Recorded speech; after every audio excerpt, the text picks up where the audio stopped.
Nigga kill over a bitch, but let a rat keep his wife. Shit, this record. Time to go to work. Y'all hit the like button. Hit the subscribe button. I'm just trying to be the eyes you can help. You. Why wouldn't you want to help me? 6:30. A man is now in jail after a Houston police chase ended in that crash. Good evening to you. I'm Mayra Moreno. And I'm Jonathan Bruce. Now, the crash took out power and then water for several townhomes in Independence Heights. And as ABC 13 Shannon Ryan reports, police say this all started as a case of mistaken identity. Smoke like Pokemon. Gotta catch them all. Hey, hold on. What? They wasn't even looking for Buddy. Oh, hell no. And now he in a blender. Police tell us they thought they were pursuing one man wanted for a felony when they realized that they had actually been tailing somebody entirely different. But then they realized that he had several felonies himself. A chaotic ending to a chase. I was like, finally, something I can actually put on Facebook. With an equally chaotic beginning. The officers in North Patrol Division were surveilling the location, looking for a wanted fugitive. And it just so happens a different wanted fugitive popped up. Captain Ryan Watson with the Houston Police Department says officers were at this apartment off of North Shepherd Thursday, watching who they believe to be a man wanted for an out-of-state robbery. But when they later stopped him and his female passenger for failing to signal, they realized he was somebody else. No, they actually thought they were on the first person because the two look very similar. Watson said when the second man identified himself, police realized he also had several felony warrants. So we have prohibited weapons, which is typically short barrel weapons, machine guns, Glock switches, that sort of thing. And then an aggravated assault, deadly weapon, and an aggravated robbery warrant. So this is a person that had a lot of heavy duty warrants. Which is why Watson says police made the calculation to chase him about a half mile down this residential street, passing Hurt Porter's home. And I saw this truck zooming down the street, bouncing off the speed bumps. And I was like, oh, I don't think he's going to make that turn. Police say he didn't make it. Buddy crazy. He in the Kia. Safety ratings through the roof. And he thought he was going to get away? Crashing out in this ditch before flood's fence, temporarily knocking out electricity and water for a row of townhomes. Whole time I'm sitting here thinking they cut me off for a pass-through bounce. Before we could get any emergency personnel or a wrecker in there, we had to call Centerpoint Electrical to come in and to deactivate the line to make sure nobody got accidentally electrocuted because electricity and water typically don't mix. And you can see just a real headache left behind for homeowners here, but thankfully nobody was hurt. We're told the suspect is now facing another charge for evading.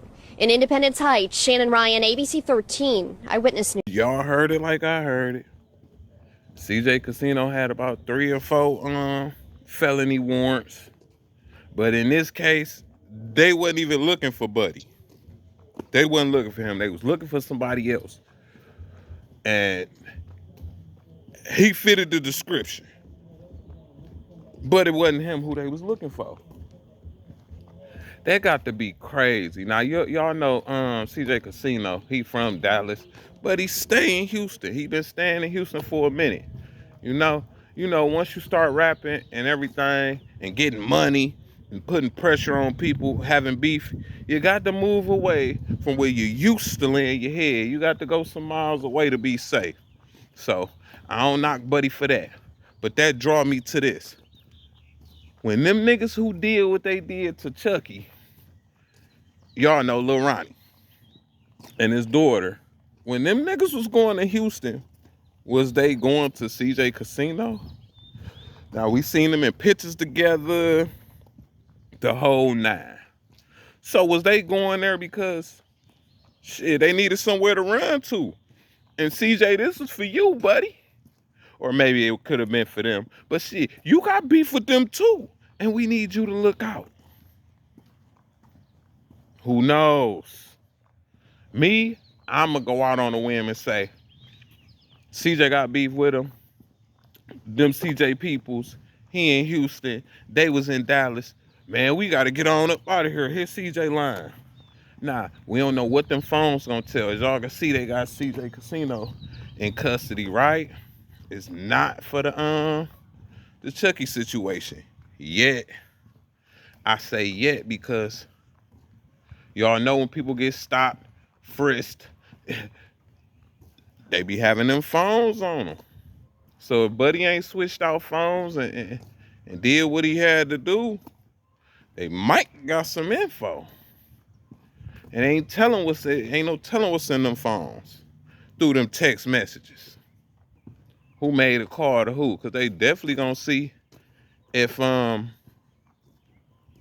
them boys that did that to Lil Ronnie, if they think about it, if they was communicating on that day. So it's a lot of things that could play a factor here. All off him getting caught when he wasn't even supposed to get caught. And this is my thing. You really thought you were finna get away in a car that got safety ratings through the roof? Safety ratings through the roof. It's meant to be safe, not fast, nigga. And you thought you was gonna get away?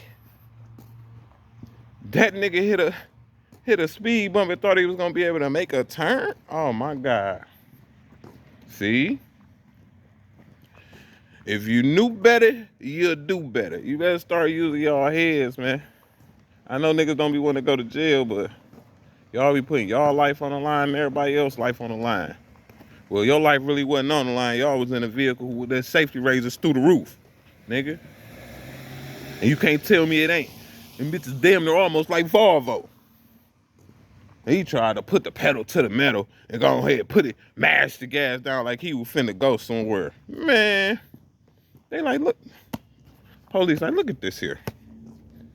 But yup, they got CJ Kasino, and it is not for Lil Ronnie's situation yet. I'll be back with another one. Y'all let me know what y'all think about this.